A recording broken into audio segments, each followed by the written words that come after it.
Today marks the beginning of a new chapter, one where we're expected to rally behind Emily and Sharon. Matthew, with a tone of triumph in his voice, made this announcement during a phone conversation. I was taken aback, struck speechless by his sudden pronouncement. It felt as though Emily and Sharon had become the sole focus of Matthew's world, and I was left on the sidelines, questioning my place in both his life and our marriage.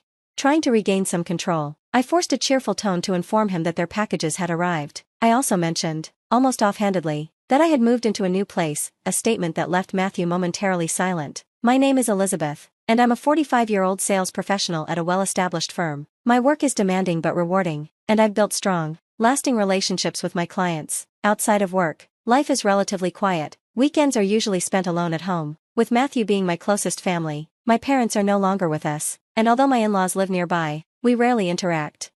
Matthew's frequent outings to dine with his sister, Emily, and her daughter, Sharon, have always made me uncomfortable. At first, it felt as though he preferred their company over mine, stirring a sense of resentment in me. But as time passed, I came to understand the deeper reasons behind his actions. Emily and Sharon had endured hardships, living in a rundown apartment after my father-in-law's business collapsed. Matthew's gratitude toward Emily, who helped finance his education, gave me some perspective. She had made it possible for him to finish college despite the financial struggles they faced. Once I understood the extent of their sacrifices, I softened. I stopped voicing my complaints and made peace with Matthew's desire to give back to his sister and niece. Still, the loneliness lingered. Matthew's loyalty to his family was underscored when he told me that Emily was going through a divorce and would be keeping custody of Sharon. From the start, Emily and I didn't get along. Our first meeting was brutal. She made harsh comments about my appearance and style, which left me feeling alienated. Despite this rocky relationship, recent developments have made me reflect on my role in the family. Matthew's continued focus on Emily and Sharon is something I've chosen to support, even if it's hard to ignore the isolation it sometimes brings. I want to remain understanding, especially now, when family unity is more important than ever. Matthew, however, has always chosen to overlook Emily's rude behavior toward me, forcing me to silently endure it. He recently told me that he planned to visit his parents more often, citing Emily's vulnerability and Sharon's needs as his reasons. Despite the sting of his words, I held my tongue, knowing that an argument would only push him further away. So, with a heavy heart, I said nothing and let him go. As Matthew became increasingly absent, I found myself spending more and more time alone. He rarely came home before midnight, and weekends were completely consumed by his visits to his family. The silence of our empty house became unbearable, the stillness amplifying my sense of abandonment. On the rare occasions he was home, his behavior only added to the strain. One evening, he casually suggested I buy a designer handbag for Emily as a housewarming gift, citing my upcoming bonus as the reason. I questioned the necessity of such an extravagant gift, suggesting that it should be his responsibility, not mine. His response was sharp, insisting that, as a member of the family, it was my duty to extend such courtesies. He lectured me for an hour, reminding me sternly to ensure Emily and Sharon received their gift. After he left, presumably heading to his parents' house, I quietly mulled over the years of one-sided generosity from Emily, who had never once extended such gestures toward us. A few days later, Emily's call only added fuel to the fire. She expected a gift from me, as though it was a foregone conclusion. Even though she had never shown such kindness to us, I couldn't keep my frustration in check. I reminded her of the lack of reciprocity, pointing out that we hadn't even received a wedding gift from her. Emily brushed it off, dismissing the idea of gift-giving between family members as unnecessary. She even bragged about purchasing an empty envelope for us, then complained about the quality of our wedding favors. Her sense of entitlement, combined with her utter disregard for others, left me at a loss for words.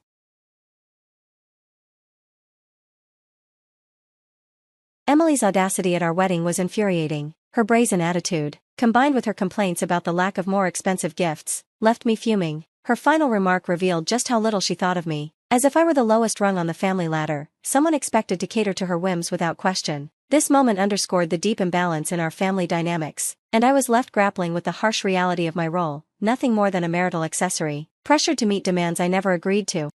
I was still reeling from her audacity when Sharon jumped in, demanding that I buy her a bag from an exclusive Fifth Avenue store. She hung up with a dismissive laugh, leaving me stunned and frustrated. How had I become the target of such unreasonable demands? Why was I the one burdened with this, just because I was married to Matthew? As if to escape from their demands, I tried to shift my focus, but the situation at home was rapidly worsening. Matthew's visits became even more infrequent, and on the rare occasions he did return, I noticed he was taking money from my wallet. When I confronted him, he brushed it off, saying that since I didn't go out much, I wouldn't need it. He claimed he was using the money for something important. His disregard for both my feelings and my finances left me drained and disillusioned.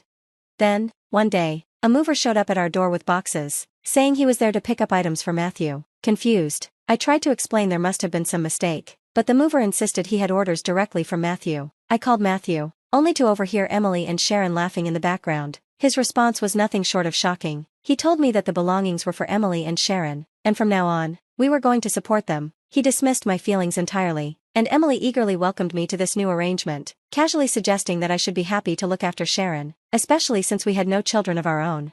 Sharon's response stung just as much. She was embarrassed at the thought of being associated with me. Matthew's unilateral decision left me in a state of shock, and the lack of consideration for my emotions made me question the foundation of our marriage. Then, Matthew made matters worse by casually mentioning that more of Emily and Sharon's things, along with new furniture, would be arriving soon. We'd need to get everything set up before their arrival, while they stayed at their parents' house, leaving me to deal with the mess alone.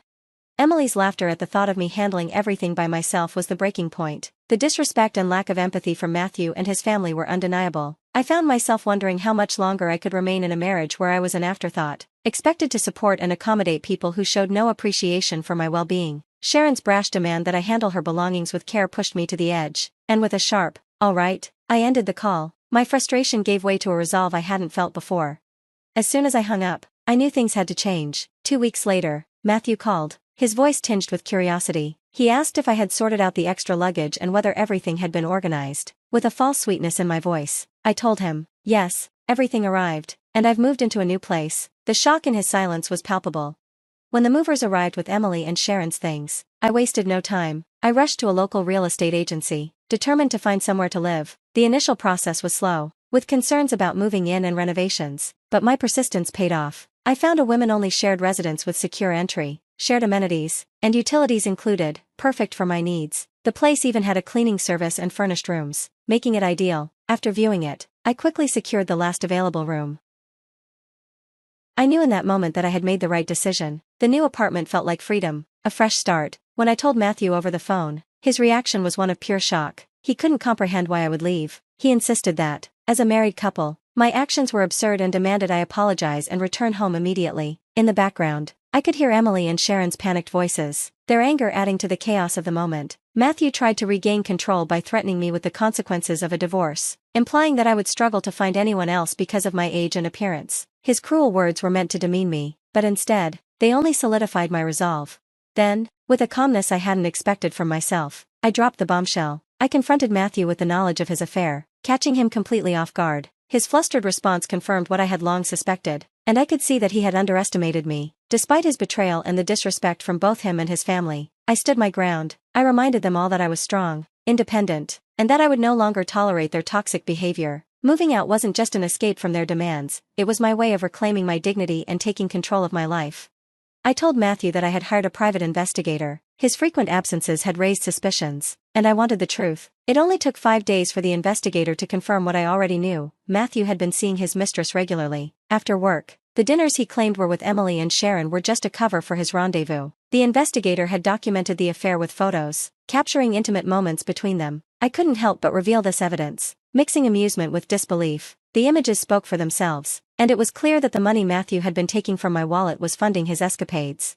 With the proof in hand, I made the decision to divorce him. I informed Matthew that I would be seeking alimony from him, and potentially from his mistress as well. I made it clear that I would be sending certified letters to both Matthew and his mistress, informing their colleagues about the affair. When I showed the evidence to a lawyer, even they were surprised by the strength of my case.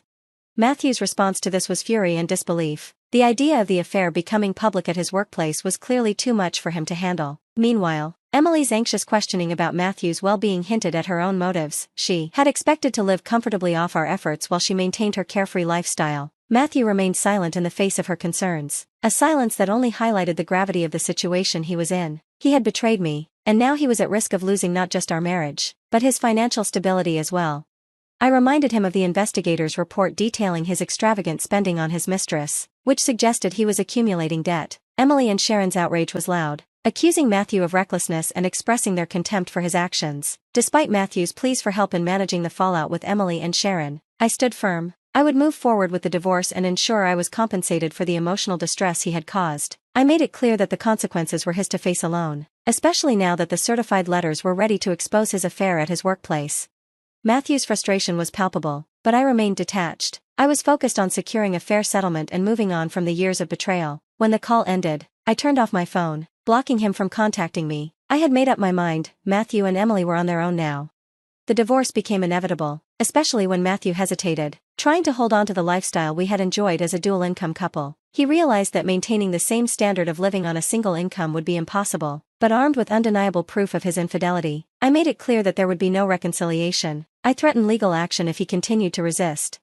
Eventually, Matthew agreed and signed the divorce papers. With the help of my lawyer, we worked out a fair settlement, which included alimony and compensation for emotional distress from his mistress. Surprisingly, his mistress paid her portion promptly. She had borrowed money from her parents after revealing the truth to them. Matthew, on the other hand, found the financial burden too much to bear and repeatedly requested a reduction. I firmly declined. At one point, I suggested adding the money he had taken from my wallet to the settlement, and the look on his face was priceless. In the end, he reluctantly accepted the settlement as it was. After the fallout, the affair between Matthew and his mistress became widely known, likely due to the certified documents delivered during our divorce proceedings. The mere arrival of those envelopes was enough to ignite office gossip, creating an unbearable atmosphere at work. In the end, Matthew chose to resign, unable to bear the shame and discomfort of his exposed actions. Now, Matthew finds himself struggling to secure stable employment, his age working against him. He juggles the burdens of alimony, ongoing mortgage payments, and debts accumulated from the affair by taking on temporary day labor. From time to time, he sends messages through our lawyer, filled with regret. He admits his mistakes and expresses how difficult life has become, wishing he could undo the past. Yet, despite his pleas, my path remains clear. I've moved forward, determined to rebuild my life. The pain of the past has only fueled my independence, and I'm focused on moving on. Matthew's remorse reached new heights when he broke down in front of the lawyer, tearfully lamenting how poorly he had treated me. But his realization came too late. Now, he and Emily and Sharon, who are living with him, are facing the harsh consequences of their choices. Meanwhile, I've moved on, blocking his number and cutting all ties. I have no intention of looking back. Then one day, Emily's call came through, her number unblocked by mistake. Hesitantly, I answered. She was desperate. She and Sharon were struggling to make ends meet. Utilities were being cut off, and they had little food. Her voice cracked with exhaustion, but my decision was unwavering. I had no obligation to help them out of the mess they had created. I suggested she find work, reminding her that she had the ability to support herself.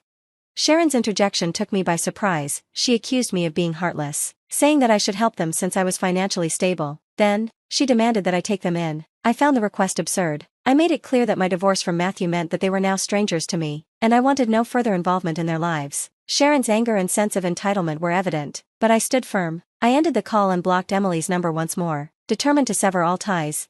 Their struggles, while unfortunate, were the direct result of their own decisions. I, however, had moved on, no longer burdened by their chaos. I embarked on a new chapter in my life. I had already left the shared housing, not out of necessity, but to make room for a new companion, a dog I met at an adoption event. The moment we locked eyes, it felt like fate. After several visits and a growing connection, I adopted the dog, which meant finding a pet-friendly apartment.